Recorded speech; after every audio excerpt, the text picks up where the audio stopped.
လုံးဝမင်္ဂလာပါဒီနေ့က Paintbrush 2အသုံးပြုပုံကိုပြောပြပေးမယ် Paintbrush 2ဆိုတာဘာကိုပြောရလဲဆိုတော့အခုဆရာမတို့ကဒီ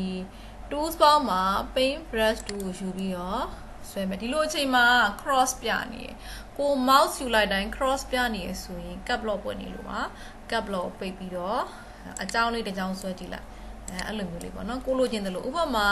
ဒီ paintbrush 2နဲ့ဆရာမတို့ကဒီ sign တွေပါထိုးလို့ရပြီเนาะ sign တွေစလုံးပုံစံအလှတွေငါလုပ်လို့ရပြီเนาะအဲ့လိုမျိုး sign တွေလာထိုးလို့ရအဲ့တော့ဒီ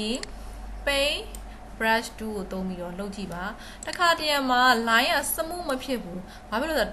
line စမှုမဖြစ်တာဆက်နဲ့ဆိုင်နေเนาะဆက်နဲ့ဆိုင်နေဆက်ကဘယ်လိုခေါ်မလဲ memory နဲတာတော့ဘာလို့နဲ့ဆိုင်တာဒါကိုပြောတာเนาะအဲ့တော့ကျွန်တော်တို့ဒီမှာဆွဲလိုက်တာနဲ့ဒီမှာစမှုဖြစ်သွားတယ်ပေါ့เนาะအဲ့တော့ကဲဒါဆိုလို့ရှိရင်သူကလက်မှတ်ထိုးတဲ့ပုံစံမျိုးတွေဆွဲကြည့်မယ်ပြီးရင်ဒီဇိုင်းလေးတွေဒီမှာဆွဲကြည့်လို့ရတယ်အဲ့ဒီအချိန်မှာလည်းအဲ့လိုပဲကိုက line 3ခုဆွဲပြီးသွားပြီဆိုရင်ဒီ paintbrush 2 site တွေကိုပြန်ပြင်လို့ရတယ်ဒီမှာ site တွေထူလို့ရတယ် uniform မှာလည်းပြန်ပြင်လို့ရတယ်เนาะဒီမှာပြင်လို့ရတယ်အဲ့တော့ကြတော့ဒီမှာတော့ပြင်ခွင့်မပေးဘူးဘာလို့ဆိုတော့သူက paint brush 2ဆိုတော့ဒီနေရာဟာကိုတော့ပြင်ခွင့်မပေးဘူးဘယ်နေရာဟာကိုတော့ပြင်ခွင့်ပေးမလဲဆိုရင်ဒီ brush ပုံစံတွေကိုပြင်လို့ရတယ်เนาะအဲ့တော့ဒီ brush ပုံစံကိုပြင်ဖို့အတွက် brush လမ်းကြောင်းတစ်ခုဆွဲတယ် brush ပုံကို click တဲ့ window တွေက brush ကိုယူမယ်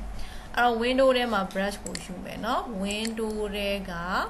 brush ကိုယူမယ်โอเคဒါဆိုရင် brush ပုံလေးကြာလာပြီဒီမှာကိုလိုချင်တဲ့ပုံစံလေးကိုယူမယ်အဲ့မှာ click မယ်ကိုလိုချင်တဲ့ပုံစံယူမယ်ဒီမှာ click မယ်ကိုလိုချင်တဲ့ပုံစံယူအဲ့တော့ဒီ brush ပုံစံနေက paint brush 2ကိုသုံးပြီးတော့ဆွဲထားတဲ့လမ်းကြောင်းတွေကိုပြင်လို့ရတယ်လို့တဲ့ကျမတို့ဒီအဝိုင်းနေလေးတောင်နေဆွဲထားတဲ့ပတ်လန်းကြောင်းမှန်သမျှကိုလည်း brush ပုံထည့်လို့ရတယ်အဲ့တော့ဒီမှာပတ်လန်းကြောင်းနေအများကြီးဆွဲလိုက်မယ်ပြီးရင်ဒီထဲမှာရှိရဲ့ selection 2နဲ့ select မှတ်ပြီးတော့ဒီ brush ပေါက်မှာရှိရဲ့ဟာတွေကိုသုံးပေးရမှာဖြစ်ပါတယ်เนาะဒီမှာသုံးပေးရမှာ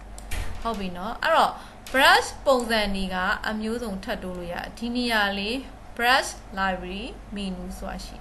ဖြည့်ချမယ် arrow ရှိရယ် arrow မှာ3ခုတောင်ရှိရယ် arrow special ကိုလုပ်ပြမယ်အဲ့တော့ကိုယ့်ရဲ့ပတ်လန်းကြောင်းတစ်ခုကိုဒီ arrow ပုံလေးထည့်လို့ရတယ်သူကအဲ့လိုမျိုးเนาะ paint brush 2နဲ့ဆွဲထားတဲ့လမ်းကြောင်းကိုလည်း arrow ထည့်လို့ရတယ်ဒါအခုစမတော့ brush ကိုရွေးပြီးမှ paint brush 2ကိုယူပြီးဆွဲလို့လေအကယ်၍ကွာ selection 2ကိုယူပြီး selection တွေအကုန်လုံးကိုဖြုတ်လိုက်ဒီအပြင်မှာ click ပြီးတော့ paint brush 2နဲ့အရင်ဆွဲเนาะဆွဲပြီးတော့မှ brush ပုံစံလာပြီးလေရတယ်ဆိုတော့နောက်ဆုံးလုံးနေရ active ဖြစ်နေတဲ့ဆိုတဲ့ပုံစံမျိုးပြဒါယူထားရင်လည်းဆွဲသမျှဒါဖြစ်နေမှာပေါ့เนาะအဲ့တော့ခဲတံနဲ့ဆွဲထားတဲ့ပတ်လန်းချောင်းဘလို့ပတ်လန်းချောင်းမဆို selection 2ကိုယူမယ်ဘလို့ပတ်လန်းချောင်းမဆို select မှတ်ပြီးတော့ brush ဒီကိုသုံးကြည့်လို့ရတယ်เนาะအဲ့တော့ brush တွေကိုတိုးချင်ဒီကိုသွားမယ်